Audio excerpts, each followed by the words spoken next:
Sea Poems, Part 2, by Patrick P. Stafford.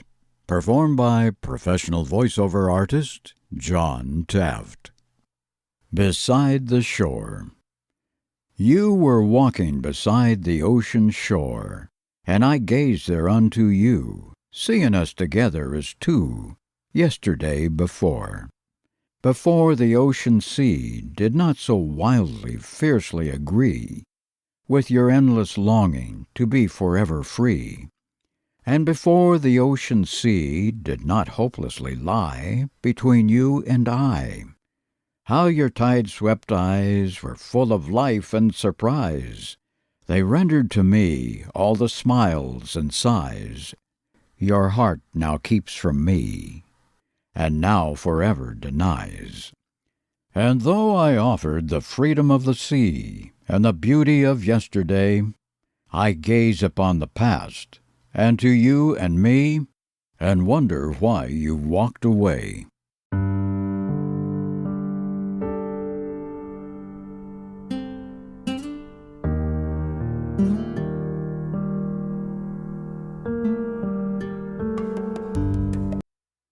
A lonely sea.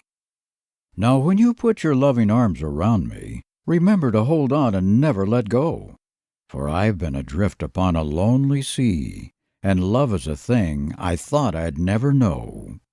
For the world is such a cold and heartless place, where even the strongest can barely survive.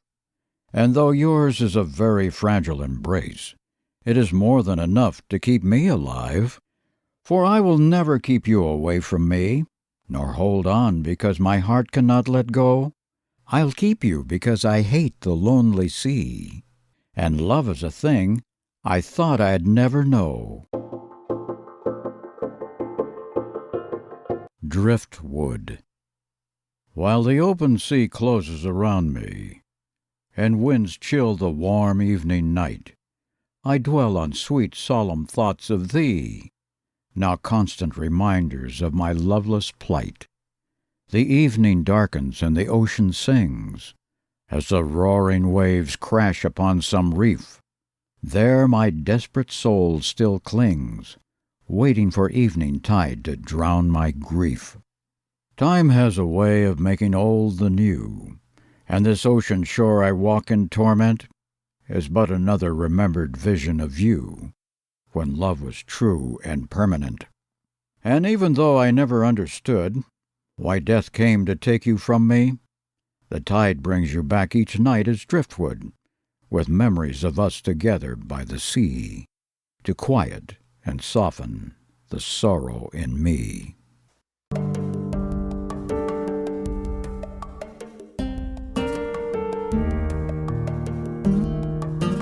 Glorious Longing. Dreams of Eternal Sea, Part 1, Glory. Here is my world on the edge of a fading star.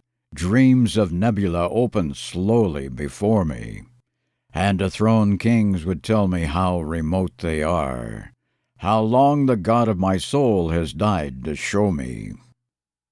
How long the age of a dream creeps from page to page, how long I've lived in hope to write my life story, and find I was not changed by cynicism or rage, but was restored through tranquility and glory.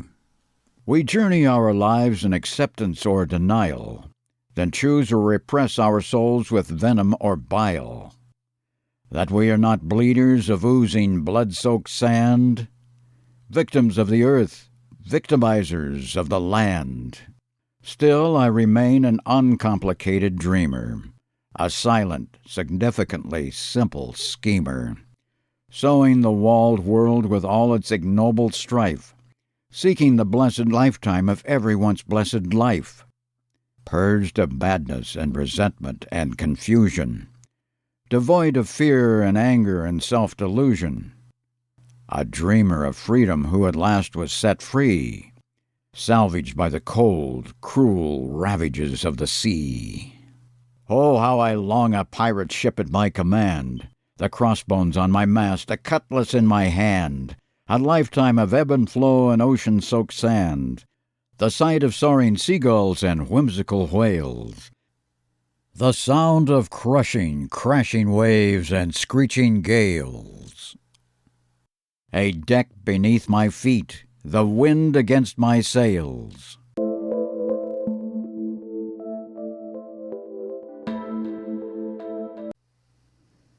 Part 2. Freedom. Here is my world on the ridge of a failing art, with Odin at my back and Thor at my shoulder. Now I stand dauntless with a revitalized heart, though the sea of land turns cold and the sea colder, though the chains of my mind grow frail of armored links, though kings have always lived and died to betray me, and my pirate ship reaches safe harbor, then sinks. The murderers of my dreams shall never slay me. The land had been my prison, and its earth my cell, and its way has been the way of desolate hell, the way that I had slept passively in its tomb, a dreamer of doomed dreams, longing to be exhumed. Still I remain untransformed from every other, a child of trust, its voiceless father and mother, a survivor of cliffs, the scaler of its form, a reaper of peace and healer of fire and storm, purged of pain and suffering and false elation, emptied of guilt and remorse and self-damnation, a flower of spring and the seed of flowered love, the mighty, shameless hawk, the meek, innocent dove. Oh, how I long to feel the rocks jag up and out, to be thrown starboard and lee, then in and about, to see the clouds burst, to hear them bellow and shout, waves rising and falling, and lungs thirsting for air. A touch of joy and pathos, of hope and despair, the sea upon my lips, its spray kissing my hair.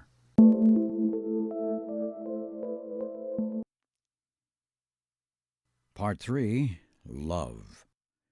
Here is my God in the midst of a child's garden. Once without the passion of sensing sound and sight, the mind would not forgive, the heart could not pardon. The dreadful years of yearning darkness over light.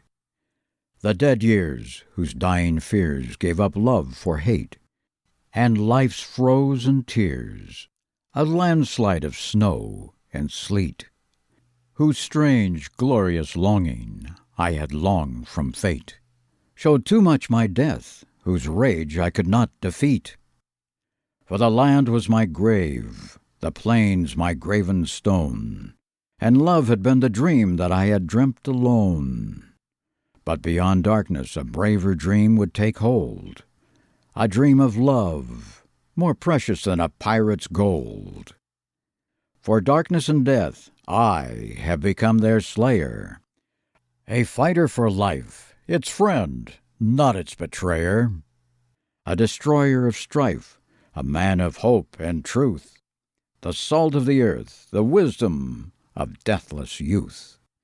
And as I love the sea, love is its greatest good, for if I had to give up my life as I would, if not for love, if not to reach its godlike shore, tell me, what better cause could I give my life for? So, yes, I yearn the sea, the wild wind and the tameless tide, surf, foam, and spray, blowing, flowing to and fro undenied, the drowning waves upon me, and you, my love, at my side. For as I live and savor salt, seaweed, and blood-soaked sand, here far from all the lost, dying dreams of desolate land, I long to sail my ship, with Odin and Thor near at hand. Here with friend or foe, embarking from the same deathless shores, now at peace with life, and with the sea streaming from my pores, here with my God at the helm, here with my soul at the oars.